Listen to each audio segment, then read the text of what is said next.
Hello बच्चों, welcome back to my channel Hindi classes.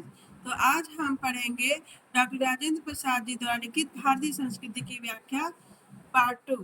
तो part 2 में अगला पैराग्राफ है। इसमें हम इस पैराग्राफ पर भी 3 प्रश्न है। तो 2 तो कॉमन है, संदर्भ लिखना, व्याख्या लिखना, और इस पैराग्राफ पर है प्रश्न जिसका उत्तर आपको व्याख्या के दौरान मिल जाएगा। प्रश्न है, हमारा चरित्र और प्रभुत्व आज भी क्यों कायम है। ठीक, चलिए हम गद्यांश पढ़ते हैं जिसकी हमको व्याख्या करनी है। पहले गद्यांश देखते हैं। हमने भिन्न भिन्न विचारधाराओं को स्वच्छंदता पूर्वक अपने अपने रास्ते बहने दिया। भिन्न भिन्न धर्मों और संप्रदायों को स्वतंत्रता पूर्वक पनपने और भिन्न भिन्न भाषाओं को विकसित और प्रस्फुटित होने दिया। भिन्न भिन्न देशों की संस्कृतियों को अपने भी मिलाया और अपने को उनमें मिलने दिया, और देश तथा विदेश में एक शुद्धता तलवार के जो जोर से नहीं बल्कि प्रेम और सौहार्द से स्थापित की। दूसरों के हाथों और पैरों पर घर और संपत्ति पर जबरदस्ती कब्जा नहीं किया, उनके हृदयों को जीता, और इसी वजह से प्रभुत्व, जो चरित्र और चेतना का प्रभुत्व है, आज भी बहुत अंशों में कायम है। अब हम स्वयं उस चेतना को बहुत अंशों में भूल गए हैं और भूलते जा रहे हैं। तो बच्चों, आपने गद्यांश तो पढ़ लिया और सुन भी लिया। तो चलिए जो रेखांकित है उसकी व्याख्या देखा जाए। तो बच्चों, यहाँ दिया है,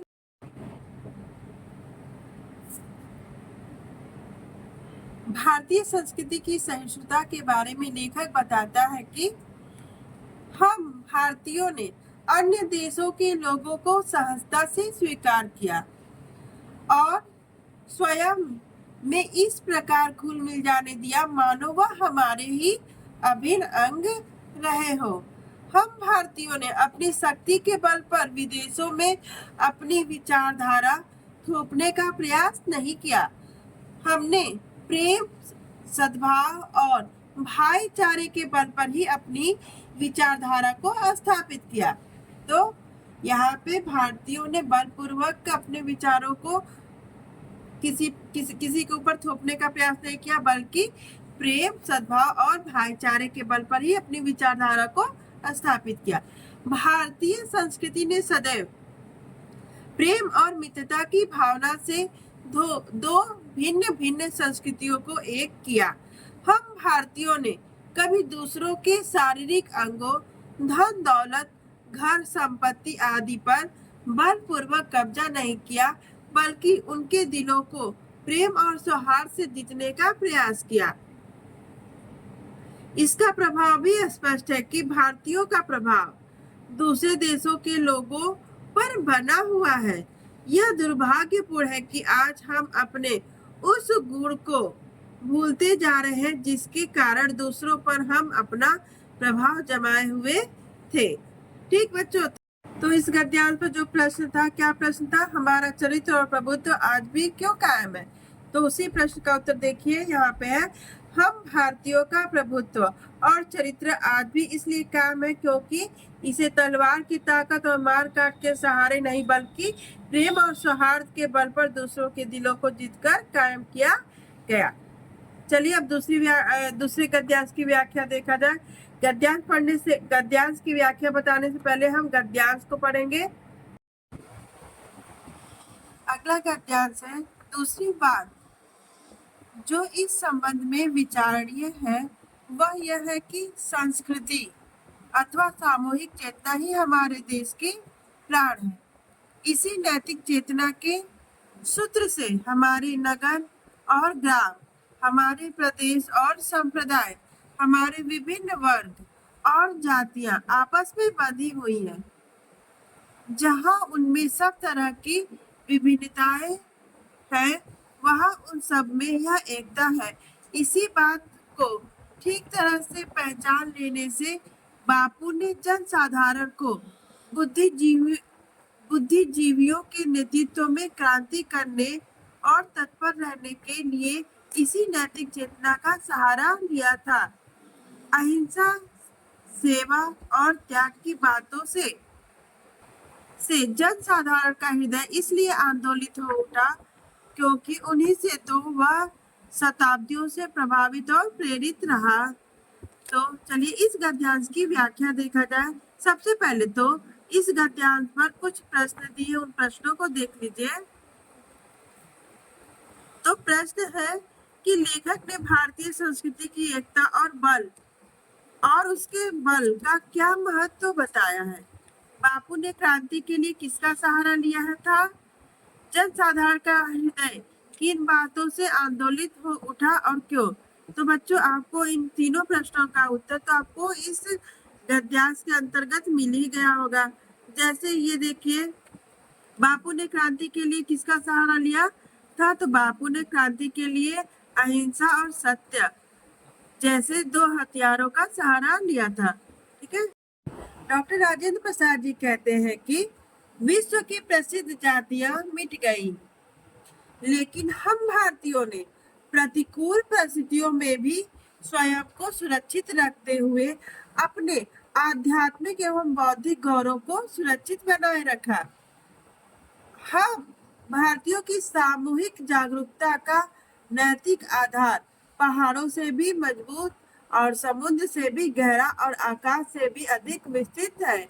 ठीक है बच्चों, तो यहाँ पे कहने का तात्पर्य है लेखक का कि विश्व में बहुत सारे देश बने और समाप्त हो गए, लेकिन हम भारतीयों ने किसके बलबूते अपना अस्तित्व आज भी कायम किया है।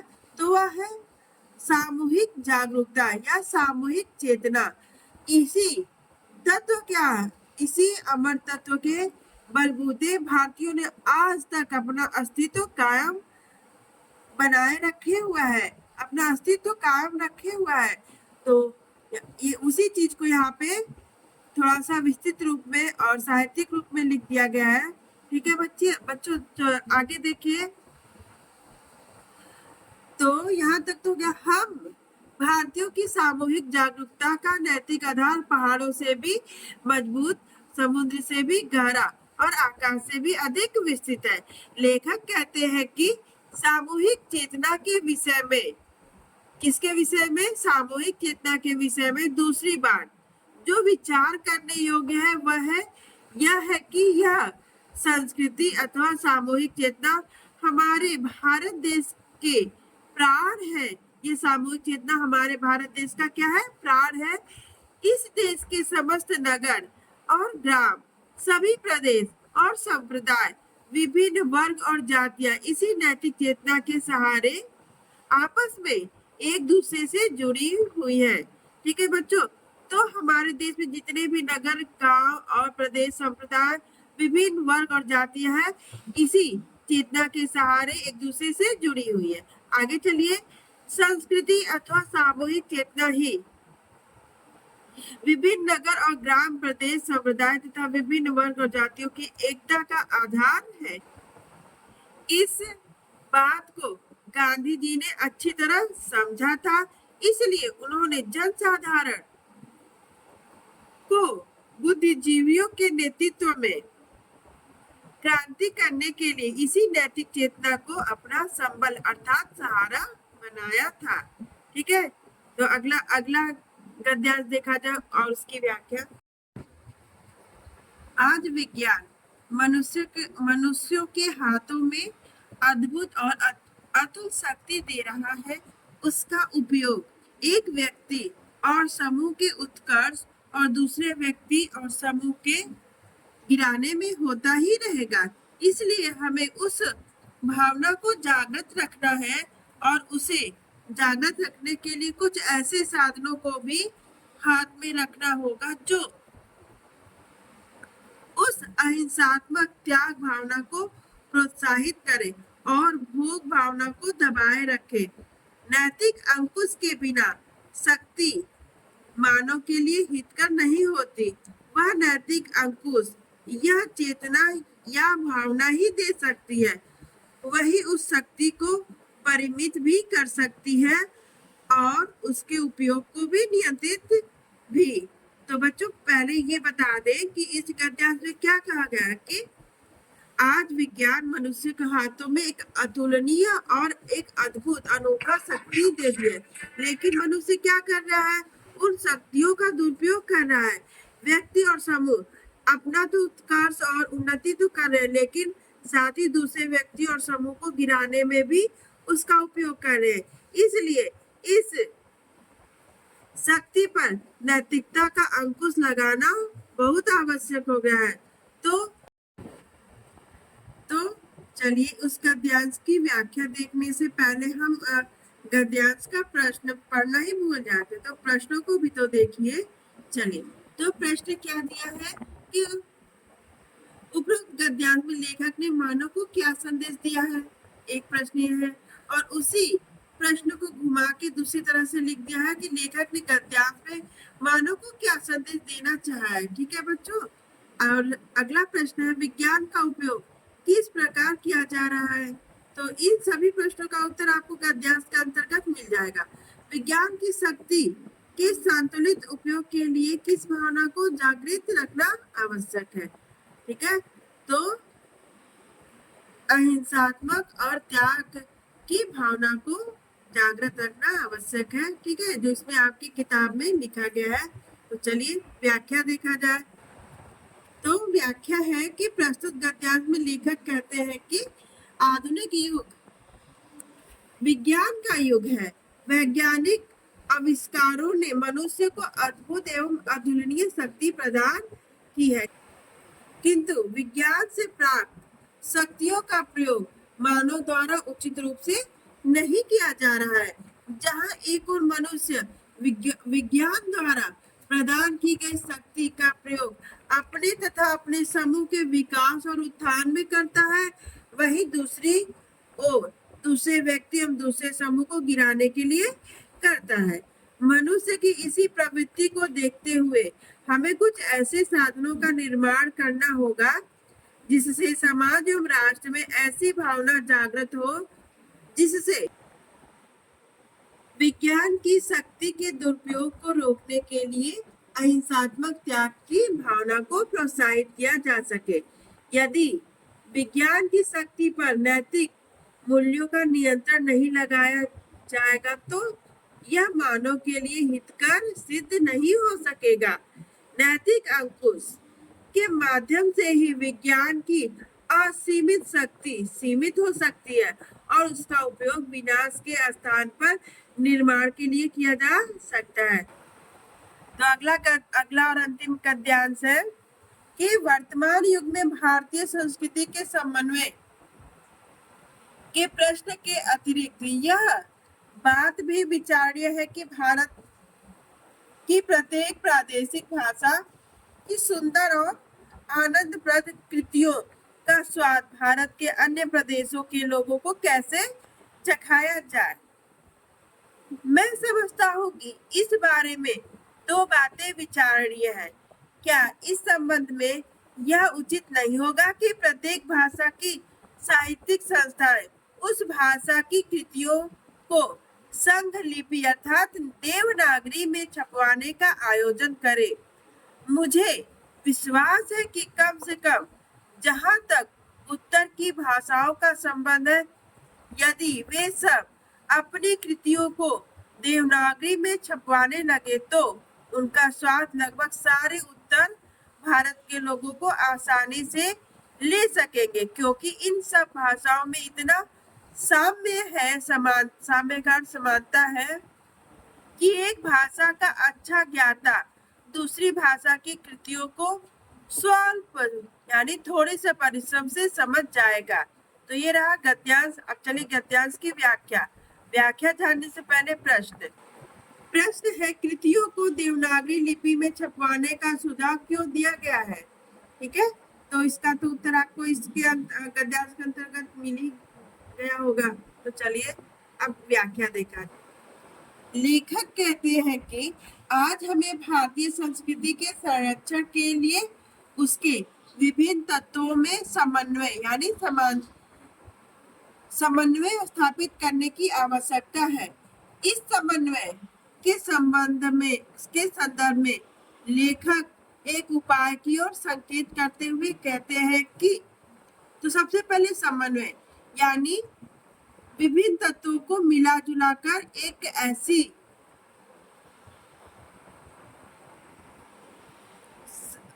विभिन्न तत्वों को मिला जुला सबसे पहले तो इसमें बता दें कि इसमें लेखक क्या कहना चाहते हैं कि भारतीय संस्कृति के संरक्षण के लिए भारत में जितने भी विभिन्न भिन्न भिन्न तत्व है उनको मिलाने की एक दूसरे में मिलाने की आवश्यकता है।